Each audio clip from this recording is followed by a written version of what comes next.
नमस्कार दोस्तों, मैं अनुज अग्रवाल अपने YouTube channel stock view by Anuj Agarwal पे आपका स्वागत करता हूँ। दोस्तों, जैसा कि आप जानते हैं कि हम बेसिक ऑफ स्टॉक मार्केट पर हर सप्ताह एक एपिसोड लॉन्च करते हैं। इसी कड़ी को आगे बढ़ाते हुए आज हम एपिसोड नंबर 4 लॉन्च कर रहे हैं, जिसका मुख्य विषय या जिसका मुख्य सब्जेक्ट जो है वो होगा डेरिवेटिव्स। दोस्तों, पिछले एपिसोड में हमने इक्विटी शेयर्स के बारे में जानकारी प्राप्त की थी और आज हम डेरिवेटिव्स पे चर्चा करेंगे। दोस्तों, जिन्होंने मेरे पिछले वीडियो नहीं देखे हैं उन सभी से खास अनुरोध है कि वो पिछले एपिसोड ज़रूर देखें, जिससे आपको शेयर बाज़ार को समझना आसान रहेगा और आने वाले वीडियोज़ या सब्जेक्ट्स को भी समझना काफ़ी आसान रहेगा। साथ ही दोस्तों, मेरे वीडियो को ज़्यादा से ज़्यादा लाइक करें और सब्सक्राइब करें, जिससे आने वाले वीडियोज़ की जानकारी आपको मिलती रहेगी और आपका कोई एपिसोड छूटेगा नहीं। और दोस्तों, चैनल को शेयर करना ना भूलें ताकि ज़्यादा से ज़्यादा लोगों को इसका फ़ायदा मिल सके।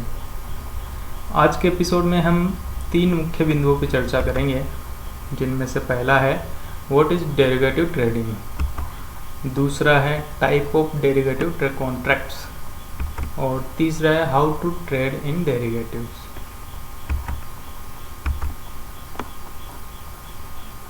What is derivative trading? दोस्तों, डेरिवेटिव एक अनुबंध है। अनुबंध मतलब कॉन्ट्रैक्ट। डेरिवेटिव एक कॉन्ट्रैक्ट होता है जो 2 पक्षों के बीच होता है, जो कि एक अंतर्निहित वित्तीय संपत्ति पर आधारित है। यहाँ वास्तविक संपत्ति की खरीद के बिना लाभ कमाने के उद्देश्य से व्यापारियों द्वारा भविष्य के मूल्यों पर लेन देन किया जाता है। साधारण शब्दों में कहूँ तो यह एक ऐसा कॉन्ट्रैक्ट है जो एक निश्चित समय पर निश्चित दर से खरीदने व बेचने का वादा करता है। इसका उपयोग भविष्य में होने वाले उतार चढ़ाव को नियंत्रित करने के लिए किया जाता है। इस प्रकार की trading commodities, metals, currency, stock और स्टॉक इंडेक्स में भी की जाती है। डेरिवेटिव के लिए कुछ ही स्टॉक सुनिश्चित किए गए हैं, सभी स्टॉक्स में इस प्रकार की ट्रेडिंग नहीं होती है। Type of derivatives. Type of derivatives में हम सबसे पहले लेंगे फॉरवर्ड कॉन्ट्रैक्ट। यह एक ऐसा अनुबंध है, यह एक ऐसा कॉन्ट्रैक्ट है जो किसी संपत्ति को एक सुनिश्चित समय पर सुनिश्चित दर से खरीदने व बेचने का अनुबंध है। फॉरवर्ड कॉन्ट्रैक्ट केवल कमोडिटीज बाजार से ही संबंध रखता है, अर्थात यह ट्रेडिंग कमोडिटी बाजार में ही होती है। भारत में नेशनल कमोडिटी एवं डेरिवेटिव एक्सचेंज लिमिटेड NCDEX विभिन्न कमोडिटीज़ के फॉरवर्ड कॉन्ट्रैक्ट में ट्रेडिंग करवाती है। इसे एक उदाहरण से समझने की कोशिश करते हैं। मान लीजिए कि आप US में कोई सर्विस देते हैं, जिसके बदले में आपको डॉलर में पेमेंट मिलता है। अब एक कॉन्ट्रैक्ट आपको मिलता है जिसका पेमेंट $1,00,000 आपको 6 महीने के बाद मिलना है। अब हम इस समय यह निश्चित नहीं कर सकते कि जब हमें यह पेमेंट मिलेगा उस समय भारत में इसकी क्या वैल्यू होगी। मान लेते हैं कि इस समय $1 का रेट 75 रुपये है। इस रेट से हमें 75 लाख का कॉन्ट्रैक्ट ले लिया, परंतु जब पेमेंट मिला तब डॉलर की कीमत 70 रुपये ही रह गई, तो हमें 70 लाख रुपये ही मिले, अतः हमें 5 लाख का लॉस हो गया। दोस्तों, इस लॉस से बचने के लिए हम फॉरवर्ड कॉन्ट्रैक्ट के माध्यम से $1,00,000 सेल कर देंगे अभी, जिससे 6 महीने बाद अगर डॉलर की कीमत कम हो जाती है तो शॉर्ट पोजीशन के सामने हमें प्रॉफिट हो जाएगा, और अगर डॉलर की कीमतें बढ़ जाती है तो उस शॉर्ट पोजीशन पे जो हमें लॉस होगा उसके सामने अपने को जो $1,00,000 मिलने वाले हैं उनकी कीमत बढ़ के आएगी, तो अपने को वो लॉस वहाँ सेट ऑफ हो जाए। कहने के मतलब कि जो डील अपन ने 75 रुपीज़ में की उसकी कीमत अपन ने फिक्स कर दी, अपने को 75 रुपये नेट में बच जाएंगे।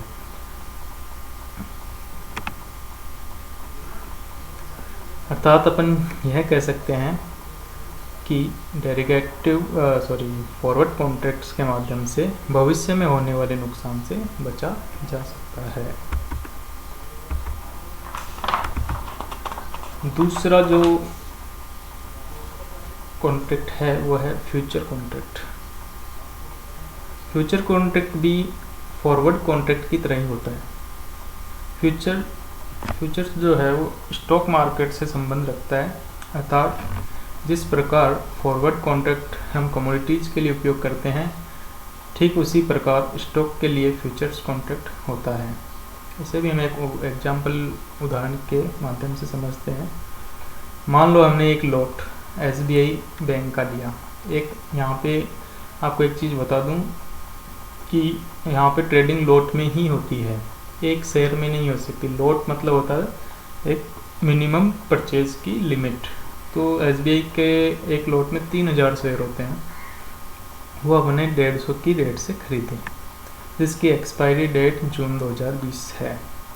इसका मतलब यह है कि जून 2020 एक्सपायरी को आप 3000 SBI की शेयर 150 की रेट से खरीदने के लिए अनुबंधित हैं।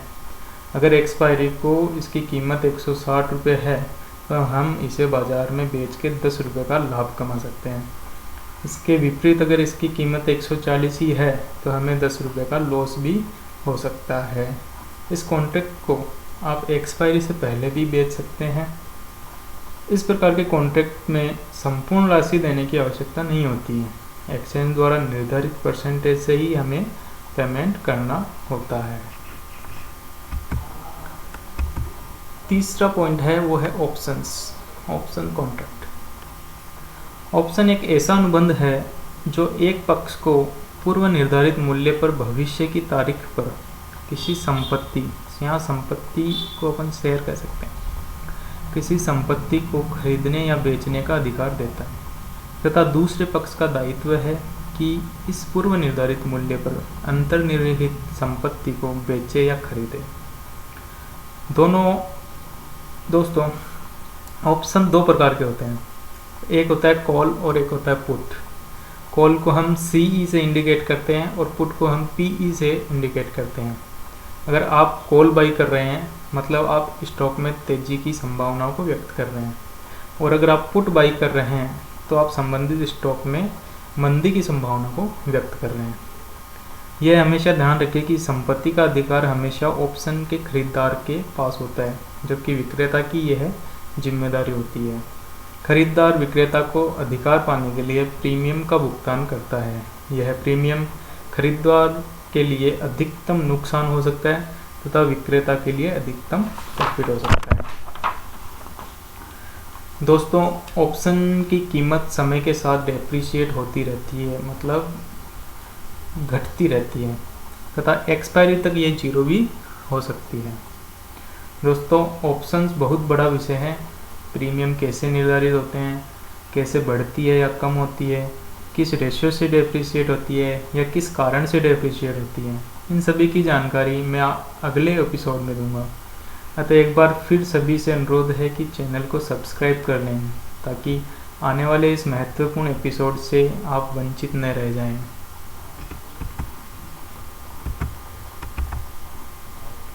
अगला पॉइंट है दोस्तों how to trade in derivative. Derivative में ट्रेडिंग कैसे करें। डेरिवेटिव में ट्रेडिंग करने से पहले कुछ महत्वपूर्ण वर्ड्स हैं जिन पे अपन चर्चा करेंगे, जो ट्रेडिंग के समय आपके सामने आएंगे, मतलब घूमते रहेंगे। समझ लो कि आपको उस टाइम उन सब का मीनिंग आना जरूरी है ताकि आप आसानी से ट्रेडिंग कर सको। इसके अंदर आपको पहला मैं बता दूँ इंट्राडे। इंट्राडे कॉन्ट्रैक्ट होते हैं जो एक ही दिन में बाई और सेल कर दिए जाते हैं, वो इंट्राडे कॉन्ट्रैक्ट कहलाते हैं। दूसरा है carry forward. Carry forward contract वो होते हैं जो एक्सपायरी तक कैरी किए जा सकते हैं, मतलब उन्हें अपन एक्सपायरी तक होल्ड कर सकते हैं। एक्सपायरी को ऐसे कॉन्ट्रैक्ट समाप्त हो जाते हैं। एक्सपायरी डेट दोस्तों एक्सपायरी डेट क्या होती है? डेरिवेटिव्स में हर एक कॉन्ट्रैक्ट की एक्सपायरी डेट होती है और यह डेट हर एक महीने पे सुनिश्चित की होती है। भारत में अपन डेरिवेटिव में 3 महीने के कॉन्ट्रैक्ट्स में काम कर सकते हैं, करंट मंथ, नेक्स्ट मंथ और उससे आगे वाला मंथ। अभी करंट में जून मंथ अपने लिए करंट है, जुलाई और अगस्त, मतलब अगले टोटल 3 महीने तक अपन 3 महीने के कॉन्ट्रैक्ट्स में अपन काम कर सकते हैं यही। और एक्सपायरी डेट जो होती है मंथ की एक्सपायरी डेट, वो मंथ के लास्ट गुरुवार को एक्सचेंज द्वारा निश्चित की गई है। हर मंथ के लास्ट गुरुवार को मंथ की एक्सपायरी होती है और अगर किसी कारणवश लास्ट गुरुवार को ट्रेडिंग बंद है, अर्थात एक्सचेंज बंद है, कोई छुट्टी है, तो उससे ठीक एक दिन पहले एक्सपायरी की जाती है। Lot size. लॉट साइज का मतलब होता है मिनिमम क्वांटिटी। किसी भी कॉन्ट्रैक्ट में लॉट साइज का मतलब होता है शेयर्स की मिनिमम क्वांटिटी। जैसे कि रिलायंस का अगर आप एक लॉट बाई करते हो तो आपको मिनिमम 500 शेयर खरीदने होते हैं। कॉल और पुट, CANP, जो मैंने लास्ट में बताया भी था अभी। C का मतलब होता है कॉल, मतलब अपन तेजी कर रहे हैं, और P का मतलब होता है पुट ऑप्शन, मतलब आप मंदी कर रहे हैं। प्रीमियम। दोस्तों प्रीमियम क्या होता है? प्रीमियम वह वैल्यू होती है जिसमें आप किसी कॉन्ट्रैक्ट को खरीदते या बेचते हैं। मान लो आप कोई कॉन्ट्रैक्ट खरीद रहे हैं जिसकी रेट चल रही है मार्केट में 5 रुपये, तो वो 5 रुपये खरीदार के लिए भी प्रीमियम है और सेलर के लिए भी प्रीमियम है। वो 5 रुपये जो है वो प्रीमियम होती है। इस कंडीशन में जो बायर है उसको मैक्सिमम 5 रुपये का लॉस हो सकता है और जो सेलर है उसको मैक्सिमम 5 रुपये का प्रॉफिट हो सकता है। अगला पॉइंट है मार्जिन मनी। दोस्तों मार्जिन मनी क्या होता है? दोस्तों डेरिवेटिव्स में सब लॉट में अपन ट्रेडिंग करते हैं। अब जैसे अपन एग्जांपल लेते हैं एक SBI के 3000 का एक लॉट है, 3000 शेयर्स का। तो अगर अपन 3000 शेयर्स अगर मार्केट रेट मान लो 150 रुपये है, 150 रुपये से खरीदते हैं तो इसकी वैल्यू बहुत बड़ी हो जाती है। इतना पैसा अपने को इन्वेस्ट करना पड़ता है 3000 शेयर्स के लिए। जबकि डेरिवेटिव्स में एक्सचेंज ने इसके लिए मार्जिन फिक्स कर रखा है। एक परसेंटेज रेशियो होता है, सबका अलग अलग होता है, तो वो फिक्स कर रखा है, अपने को उतना ही पैसा देना होता है। मान लो SBI के लिए अपने को 25% मार्जिन चाहिए, तो अपने को वैल्यू का 25% ही पैसा देना होता है। इसे ही मार्जिन मनी कहते हैं। Expiry settlement. दोस्तों कॉन्ट्रैक्ट जब एक्सपायर होता है मंथली, क्वार्टरली, तो इसका एक्सचेंज सेटलमेंट करता है। ये सेटलमेंट 2 टाइप से होता है, कैश सेटलमेंट और स्टॉक सेटलमेंट। कैश सेटलमेंट में क्या होता है, जब आपका कॉन्ट्रैक्ट एक्सपायर होता है तो एक्सपायरी डेट की जो वैल्यू होती है कॉन्ट्रैक्ट की, वो वैल्यू से आपको पेमेंट कर दिया जाता है, आपके क्रेडिट आ जाती है। और स्टॉक सेटलमेंट में क्या होता है, जितने शेयर्स का आपका कॉन्ट्रैक्ट होता है उतने शेयर आपको एज ए डिलीवरी आपके डीमैट अकाउंट में दे दिए जाते हैं। दोस्तों स्टॉक सेटलमेंट कोई भी व्यक्ति, मोस्टली व्यक्ति स्टॉक सेटलमेंट नहीं करना चाहते। इसके पीछे रीज़न है कि बड़े लॉट होते हैं, क्वांटिटी बहुत ज़्यादा होती है। अगर आपको स्टॉक सेटलमेंट में स्टॉक आते हैं तो आपको एक बड़ी अमाउंट भी पे करनी होती है। इसलिए ज़्यादातर ब्रोकर या जो भी इन्वेस्टर है या ट्रेडर है वो स्टॉक सेटलमेंट को प्रेफर नहीं करते हैं और वो एक्सपायरी से पहले ही अपनी पोजीशंस को काट देते हैं या रोल ओवर कर देते हैं। दोस्तों एक चीज़ बता दूं, डेरिवेटिव कोई शेयर नहीं है। डेरिवेटिव में शेयर ट्रेडिंग नहीं होती, अपन ये कह सकते हैं। जिस प्रकार इक्विटी में अपन एक शेयर खरीदते थे वैसा शेयर नहीं होता। डेरिवेटिव में कॉन्ट्रैक्ट होते हैं, ऐसे कॉन्ट्रैक्ट जो किसी शेयर को खरीदने के लिए किए जाते हैं।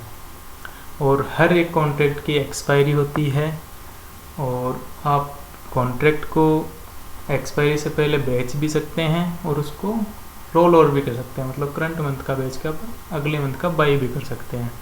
एक्सपायरी के बाद आपका कॉन्ट्रैक्ट सेटल हो जाता है और स्टॉक कैश सेटलमेंट और डिलीवरी सेटलमेंट जैसा कि मैंने आपको बताया उसके माध्यम से आपके अकाउंट में पैसे या स्टॉक आ जाते हैं।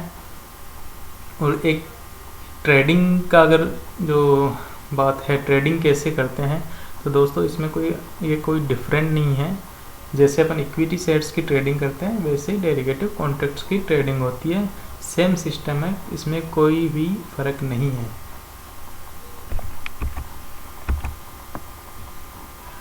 आगे दोस्तों स्क्रीन पे हमारी सर्विसेज शो की गई है, आप इन सर्विसेज के लिए हमसे कांटेक्ट कर सकते हैं। और मेरे से कांटेक्ट करने के लिए स्क्रीन पे आपको मेरा मोबाइल नंबर दिए गए हैं, आप मुझे टेलीग्राम के माध्यम से, आप मुझे व्हाट्सएप के माध्यम से या आप मुझे से कॉल करके भी संपर्क कर सकते हैं। दोस्तों मेरा टेलीग्राम पे एक चैनल चलता है stock you bye Anuj Agarwal, जिसमें मैं free advisory share trading tips देता हूँ। आप दिए गए लिंक के माध्यम से उस चैनल को ज्वाइन कर सकते हैं। और आपका अगर डीमैट अकाउंट नहीं है आपके पास या मेरे साथ आप डीमैट अकाउंट खोलना चाहते हैं तो इस लिंक पे क्लिक करके आप मेरे साथ डीमैट अकाउंट भी खोल सकते हैं। दोस्तों एक बार फिर से मैं आपको बोलना चाहूँगा कि चैनल को लाइक करें, शेयर करें, सब्सक्राइब करें, ताकि आने वाले वीडियोज़ का पता आपको जल्द से जल्द लगे और ज़्यादा से ज़्यादा लोगों को इस चैनल का फ़ायदा मिल सके। अगले पॉइंट के साथ अगले वीक फिर मिलेंगे, तब तक के लिए थैंक यू सो मच। जय श्री श्याम।